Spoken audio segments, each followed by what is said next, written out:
Salut à tous, bienvenue pour cette nouvelle émission, nouvel épisode d'Immersion à Châlons-Champagne. Nous avons décidé aujourd'hui avec Mathis de vous présenter la cathédrale. Vous la connaissez, vous ne la connaissez pas, franchement c'est pas vraiment notre problème. Je vous invite quand même à venir la voir parce que c'est un endroit magnifique. Mais notre rôle, nous, aujourd'hui, c'est de vous montrer ce que vous n'avez jamais vu et ce que vous ne verrez certainement jamais, surtout dans les hauteurs de la cathédrale, et ce, avec le meilleur guide que nous pouvions avoir, le père Versinger. Bonjour mon père. Bonjour William. Vous êtes prêt pour la visite? Je suis prêt pour la visite. Allez, c'est parti. C'est parti, on y va.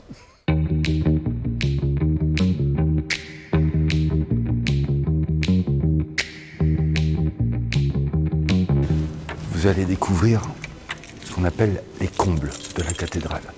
Effectivement, là, personne ne va dans les combles. Voilà les images. Alors là, voilà, la partie importante, là, on y est. On est dans le vif du sujet. Donc, nous serons à quelle hauteur, mon père, vous savez ça? On va être à une quarantaine de mètres. Quarantaine de mètres? Ce que vous avez ici, c'est tout simplement la trappe qui sert pour monter les cloches. Ah! On ne s'en sert pas tous les jours, évidemment, puisque cette tour est un clocher. Hein. C'est un clocher. Un clocher, par définition, il y a des cloches. Et les cloches, il faut pouvoir les monter. Vous dites ça parce que je suis là, mon père? Ah non, non, non. Écoutez, je ne me permettrai pas. On continue. Voilà, j'espère que vous appréciez les images parce que ce sont vraiment des endroits voilà, non pas top là, secret, mais... Oui, alors il reste des vieux mécanismes, voyez-vous, vieux mécanismes d'horloge qui ne fonctionnent plus, comme vous pouvez vous en douter, mais qui servaient pour le carillon. D'accord, d'accord. Ah là là là. Voilà, là nous sommes sous les cloches. Je vais me mettre là. Nous sommes sous les cloches, vous pouvez compter le nombre de cloches, n'est-ce pas? Alors, il y en a combien? Cherchez l'erreur, cherchez laquelle n'est pas une vraie cloche. 1, 2, 3, 4, 5, j'en vois 6, 3 petites, 3 grosses, on va dire, c'est ça? Voilà. Ouais. Elles peuvent sonner de deux manières, c'est-à-dire soit en tintant, donc c'est simplement un petit coup avec le battant de la cloche qui sonne. Ici, là, oui. Voilà, hein.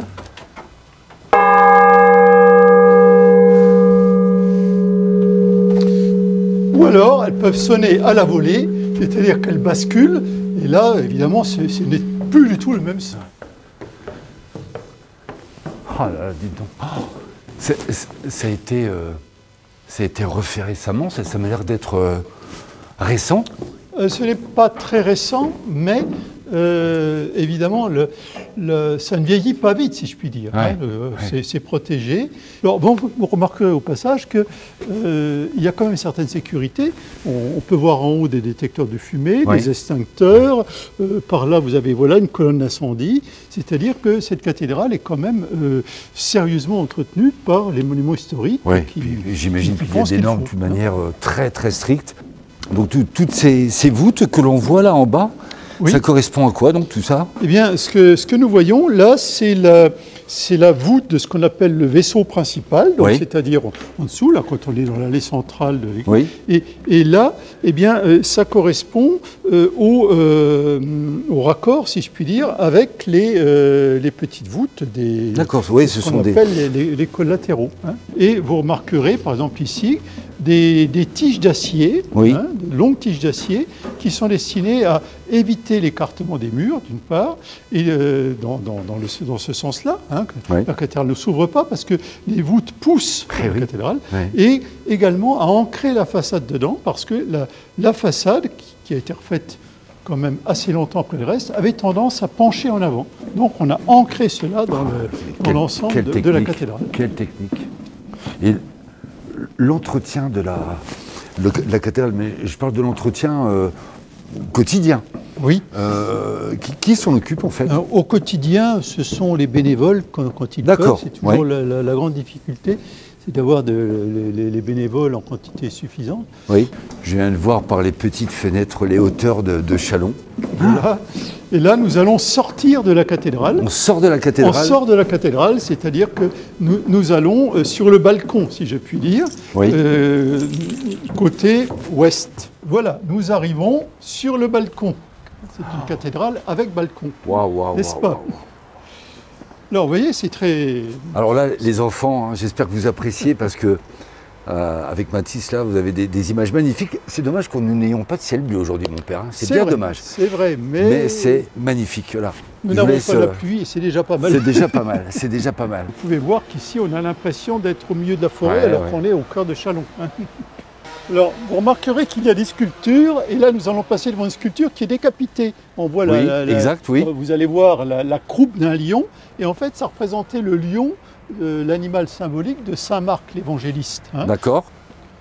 Voilà, donc, vous pouvez voir de ce côté-là ce qui caractérise une cathédrale gothique, c'est-à-dire, vous avez des arcs-boutants, des arcs-boutants qui vont empêcher les murs de pencher vers l'extérieur.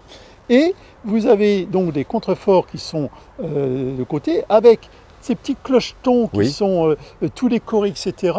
Mais en réalité, ces petits clochetons décorés, ils sont là pour faire contrepoids.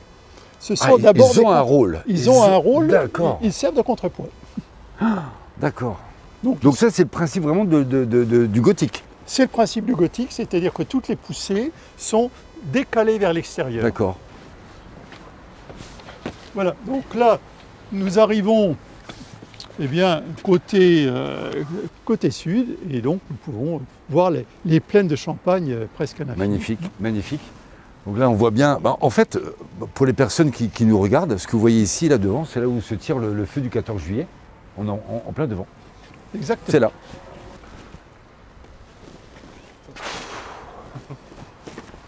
Vous pouvez pas vivre ce qu'on est en train de vivre, c'est certain, vous n'y êtes pas.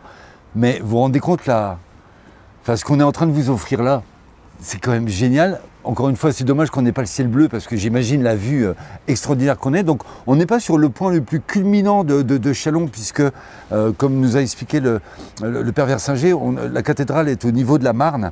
Mais vous avez par exemple le Mont Saint-Michel, le Mont Bernard, ça qui sont plus hauts. D'ailleurs, on voit le Mont Saint-Michel là-bas. Les immeubles sont beaucoup plus hauts. Mais c'est magnifique. C'est magnifique. Quelle chance. Bon, voilà, nous voilà revenus sur Terre. Oui. Donc nous étions au-dessus de cette allée principale. Tout à fait. C'est ça. Voilà, c'était notre chemin dans les hauteurs. Parfait. Donc là, on se dirige vers l'orgue. Alors, je vais vous poser une question.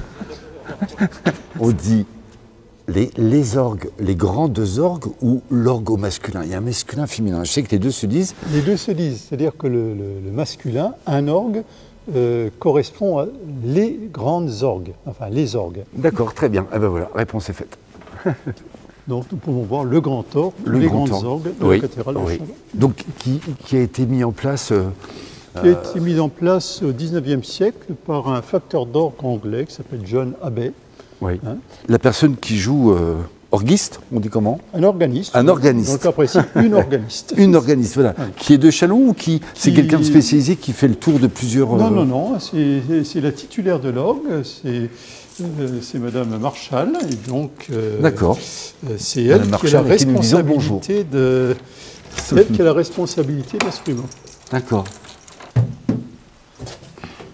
Voilà, donc si vous voulez me suivre... On remonte. Oh là là là là. Oh là là là là là là là. Je suis tellement content avec Mathis de pouvoir vous montrer ces images. Vous allez voir là encore, nous sommes au niveau de l'orgue de la cathédrale et avec cette vue sur la cathédrale que nous n'avons jamais. Je suis vraiment content de vous montrer tout ça. Donc ça c'est le buffet de l'instrument et vous pouvez voir évidemment les tuyaux en étain, c'est ce qu'on voit souvent dans les orgues. Mais on peut voir aussi, là, par exemple, de ce côté-là, des tuyaux qui sont les tuyaux en bois. Parce que dans un orgue, il y a au moins autant de tuyaux en bois. Enfin, disons, il y a beaucoup de tuyaux en bois, qui sont des tuyaux carrés. Alors, je me trouve où se trouve l'organiste pour jouer. Voilà, c'est une chance encore incroyable. Et que voit l'organiste quand elle joue, puisque c'est une dame, encore une fois. Alors, voilà, je vous laisse voir.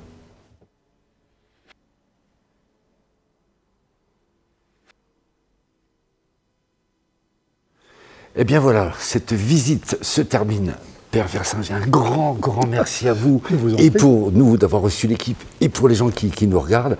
C'était une immersion dans la cathédrale de Châlons-en-Champagne. Encore une fois, venez la découvrir si vous ne la connaissez pas. Chalonnais comme touriste, venez la voir. C'est un endroit absolument fabuleux. Maintenant, vous en saurez un petit peu plus grâce à toutes ces images. Prenez bien soin de vous et je vous dis à très bientôt. Ciao!